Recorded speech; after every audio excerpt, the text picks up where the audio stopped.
Well, when I first came down, I mean, we were faced with large numbers of people. You had up to 10 families, you know, could be 80 people effectively living in one classroom. There was very poor water and sanitation conditions, and so we started off with, you know, emergency water and sanitation provision, and we did constructions of pit latrines. And it just progressed. I mean, so we were tripping over ourselves initially, just trying to find the resources and get that in place. But then after a month or so, we got the people, we got the technical support that we needed.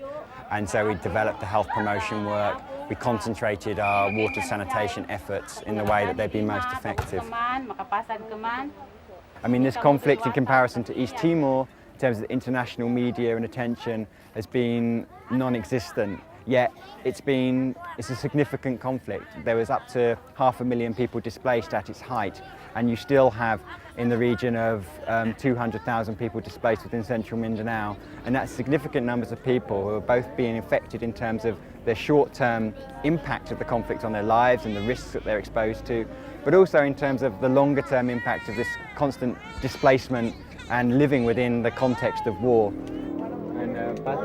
People want to go home, people want stability in their lives, they want to be able to establish their livelihoods again, you know, and live in their own environment. Of course they do. I mean, here, as you can see, you have probably around 20 to 30 families living in a very crowded condition.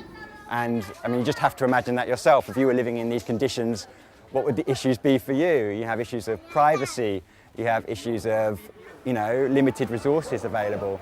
So that's why it's important that we look and that the government looks to come up with a more permanent solution to this conflict. Because until there is a peace process, you will see continued evacuations in this area, and you will see people who won't be able to return to their homes and will have to remain in conditions like this. And will also have long-term impact in terms of, you know, people growing up in the atmosphere of conflict, of war, of uncertainty.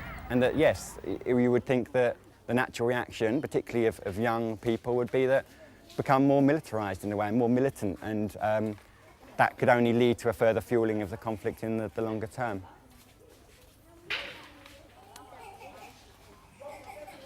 Hi kids.